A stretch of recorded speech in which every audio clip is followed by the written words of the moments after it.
Bismillahirrahmanirrahim.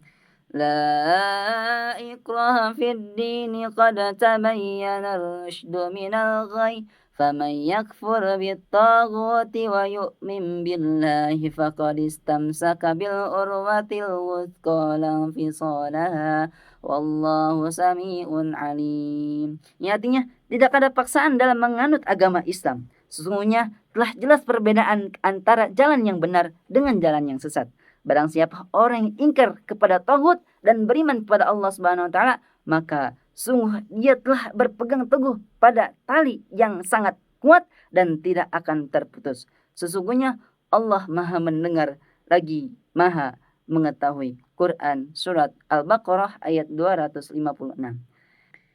Nah, teman-teman, menurut tafsir Jalalain, ayat ini bermakna bahwa seseorang tidak diperbolehkan dipaksa untuk memeluk agama Islam.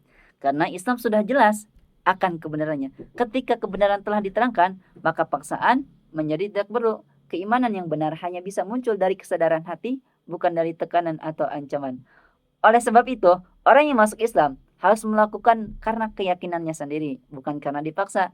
Selanjutnya ketika Allah menyatakan bahwa jalan yang benar telah jelas dari jalan yang sesat. Nah, di sini Imam Jalalain menafsirkan bahwa keimanan dan kekafiran sudah dapat dibedakan dengan terang. Islam dapat membawa penjelasan yang gamblang dan secara tauhid, sehingga manusia diberi ruang untuk memilih. Setelah mengetahui mana yang benar dan mana yang salah, pilihan tersebut menjadi tanggung jawab masing-masing. Ayat ini kemudian menjelaskan bahwa orang yang menolak taghut dan beriman kepada Allah SWT adalah orang yang benar keimanannya. Nah, dalam tafsir jalan juga, taghut dimaknai sebagai setan atau segala sesuatu yang disembah selain Allah. Artinya, iman tidak cukup hanya mengaku percaya. Akan tetapi, harus disertai dengan meninggalkan segala bentuk penyembahan dan apapun itu pada selain Allah SWT. Orang yang melakukan hal tersebut, menurut Jalalain, berarti telah berpegang teguh pada pegangan yang paling kuat, yaitu iman dan kalimat tauhid. Pegangan ini disebut kuat karena apa hadirin? Karena tidak akan putus dan tidak akan mengecewakan, baik di dunia maupun di akhirat. Iman yang dibangun atas dasar keyakinan akan tetap kokoh, berbeda dengan iman yang muncul karena paksaan. Ayat ini juga ditutup dengan penegasan bahwa Allah Maha mendengar dan Maha mengetahui. Maksudnya bagaimana hadirin?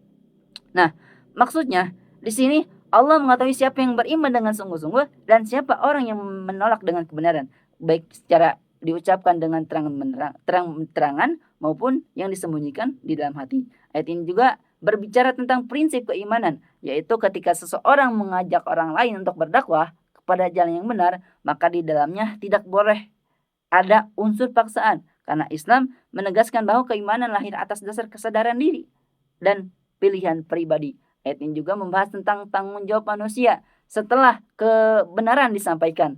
Ketika perbedaan antara iman dan kekafiran sudah jelas, manusia diberi kebebasan untuk menentukan sikapnya sendiri. Namun, pilihan tersebut bukan tanpa konsekuensi, karena Allah mengetahui siapa yang benar-benar beriman dan siapa yang menolaknya dengan kebenaran. Dapat kita pahami bahwa pada awal kalimat ayat surat Al-Baqarah, yaitu La ikraha fiddin, ayat 256, bahwa ayat ini sangat relevan pada zaman sekarang ini, khususnya di era modern, terutama di tengah masyarakat yang beragam dalam keyakinan dan cara pola pikir. Ayat ini mengajarkan bahwa agama tidak boleh dijadikan alat paksaan, baik dalam bentuk tekanan maupun sosial. Di era modern saat ini, paksaan tidak selalu muncul secara terang-terangan, tetapi dapat hadir melalui intimidasi, pelabelan, atau penghakiman terhadap pilihan keyakinan orang lain. Ayat ini juga dengan tegas menolak cara-cara semacam itu. Jika dilihat dalam konteks kehidupan saat ini, ayat tersebut mengingatkan bahwa kebenaran Islam seharusnya disampaikan melalui penjelasan dan keteladanan, bukan dengan sikap yang keras atau memaksa. Ketika iman disampaikan dengan ilmu dan akhlak yang baik, sikap yang bijak, orang akan lebih mudah memahami dan menilai kebenaran tersebut secara jernih. Sebagaimana maksud bahwa jalan yang benar telah jelas dari jalan yang sesat.